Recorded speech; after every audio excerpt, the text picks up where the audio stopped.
हाँ, तो अब तक बेटा हमने पढ़ लिया एलसीआर सीरीज सर्किट को कैसे डील करना है। तो एक बात हमने देख भी ली है, फिर भी मैं यहाँ पर स्पेसिफाई कर दूंगा अगर आप भी ये नोट कर पा रहे हैं कि जो पीक वैल्यू ऑफ वोल्टेजेस होती है या जो आरएमएस वैल्यू ऑफ वोल्टेजेस होती है, जैसे ए और बी के बीच पोटेंशियल डिफरेंस की पीक वैल्यू ई नॉट है। तो अगर इन तीनों के अक्रॉस पोटेंशियल डिफरेंस की peak value V R naught, V C naught और वी एल नॉट हो जाएगी, तो E naught will not be equal to V R naught plus V C naught plus V L naught. ये जो peak voltages हैं directly add नहीं होते हैं, इसी तरह से आरएमएस वोल्टेजेस भी डायरेक्टली ऐड नहीं होंगे। ऐसा कोई रिलेशन ट्रू नहीं होगा।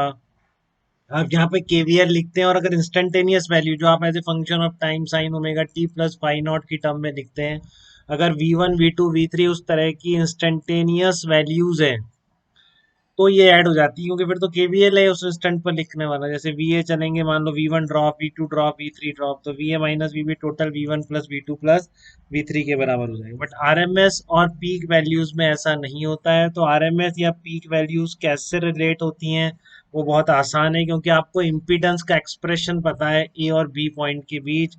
आपने एक आर वेक्टर बनाया, एक ऊपर एक्सी बनाया, बेटा बहुत प्रैक्टिस में आ जाना चाहिए, फटाफट ड्रॉ करना है एक्सेल।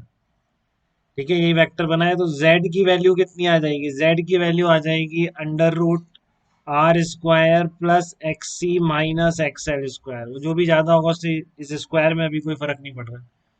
ठीक है, तो आप क्या करेंगे, ये आपकी इम्पीडेंस है। अब आपको ये पता है कि इसके across peak value I naught into R, इसके अक्रॉस पोटेंशियल डिफरेंस की peak value I naught into X C, इसके अक्रॉस पीक वैल्यू क्या है, आई नॉट इंटू एक्सएल, क्योंकि इसके अक्रॉस इम्पीडेंस कितनी है, एक्सएल। तो peak value of potential difference कितनी होगी, अगर आई नॉट करंट की पीक वैल्यू है तो आई नॉट इंटू एक्सएल। ये सब बातें कर चुके हैं अपन।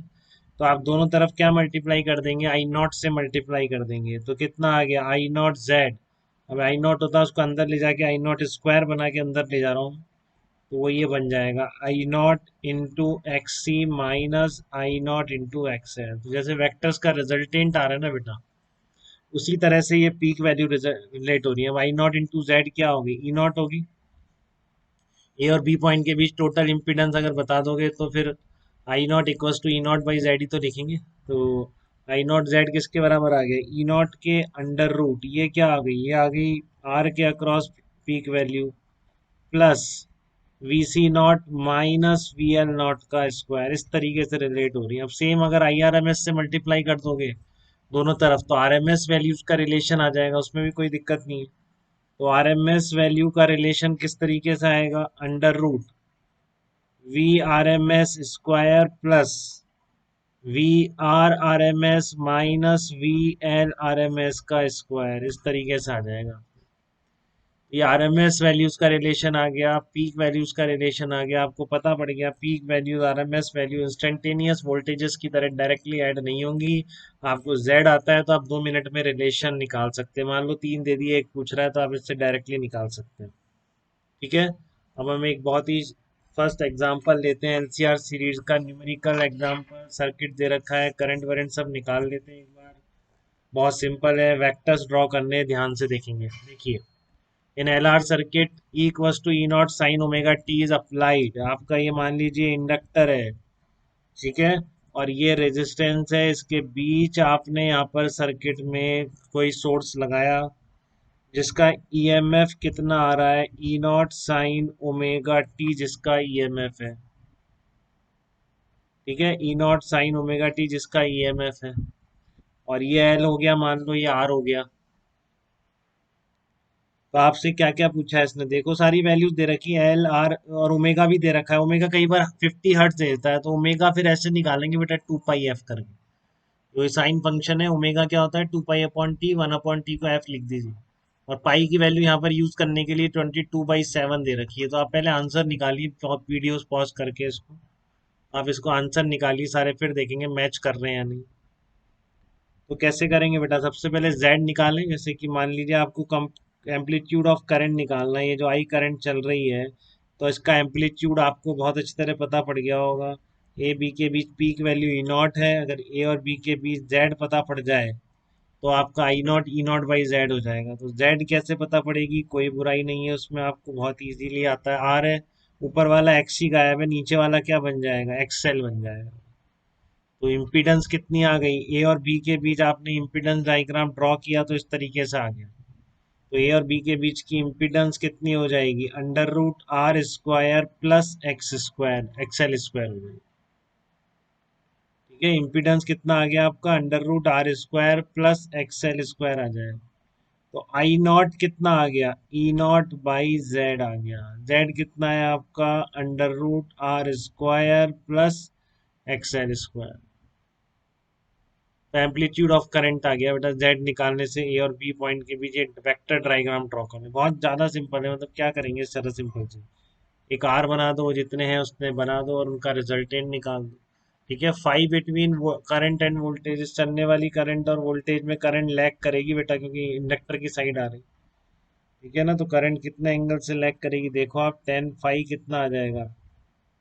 इसकी जगह वैल्यू उठा के रख दो आप, ये जो वैल्यूज निकाली है आपने, क्या क्या रखोगे देखो आप वैल्यूज। ई नॉट कितना है आपका, ई नॉट है यहाँ पर, ई नॉट की वैल्यू 220 वोल्ट दे रखी है। ठीक है ना, तो ई आर एम एस दे रखा है, तो E naught by root two, 220 root two आ जाएगा फिर। ये कितना आ गया, 220 रूट टू आ गया, upon under root R square plus XL square. R square है 11 स्क्वायर, एक्सएल क्या होता है, एक्सएल ओमेगा इंटू एल होता है। तो आप यहाँ पे रखोगे ओमेगा इंटू एल, एल कितना 35, 100 पाई, और पाई की जगह 22/7 रखो, तो एक्सएल कितना निकल के आ जाता है देखो आप, इसमें एक्सएल ओमेगा इंटू एल, और ओमेगा आपका है 2 पाई इंटू 50, 100 पाई, 22/7, और एल क्या मिली हेनरी में है, तो 35 इंटू 10⁻³ कर दो। 35 इंटू 10⁻³ कर दीजिए आप एक्सेल। इसको सॉल्व करो, एक्सेल देखो आपके पास 11 आ जाता है बेटा, 11 ओम। अच्छा, इनकी यूनिट क्या होती है, रिएक्टेंस की, वही होती है जो रेजिस्टेंस की होती है। ठीक है ना, 11 ओम आ गया है। तो आपका ये भी under root R square cut गया है, तो कितना आ गया, 20 एम्पियर आ गया है। 11√2 हो जाएगा बेटा, ये तो 20 आंसर आ गया आपके पास, 20 ampere peak value of current हो जाएगी। 10 फाई निकालना है, तो आर और एक्सएल तो दोनों बराबर आ गए इसमें ना, क्योंकि आर आपको 11 गिवन था और आपने एक्सएल निकाला, फिर से 11 आ गई। आर गिवन था ना आपको, आर गिवन था 11 हुआ, तो आपने एक्सएल निकाला तो वापस नहीं आ गया, तो 10 फाई कितना हो जाएगा, 1। देख लो आप 10 फाई, ठीक है ना, क्लियर है बेटा। इस जगह 10 फाई, आर और एक्सएल बराबर हो जाएंगे, तो 10 फाई कितना होता है, एक्सएल अपॉन आर, तो 1 आ गया, तो फाई कितना आ जाएगा, 45। तो करंट लीड्स, करंट लैग करेगी इसमें, current lags by 45 degree. Third वाला पार्ट क्या, I as a function of time, तो कोई दिक्कत नहीं, I as a function of time में तो आपको आई नॉट कितना हो गया, 20 आ गया। देख लीजिए पूरा लिख रहा हूँ, साइन लैग कर रही है ω t - π/4, ये आंसर हो जाएगा। ठीक है ना, इस एल आर सर्किट में अगर ई नॉट साइन ओमेगा टी लगाओगे तो चलने वाली करंट लैग कर रही है, क्योंकि एल और आर दोनों लगे हुए हैं, π/4 से लैग कर रही है, तो इस तरह से आंसर आ जाए। ये बहुत ही शॉर्ट, इस तरह के क्वेश्चंस आते हैं, बहुत आते हैं बेटा, मेंस वेंस में एक आध आ ही जाता है, तो गलती बिल्कुल ना करें, बहुत सिंपल है।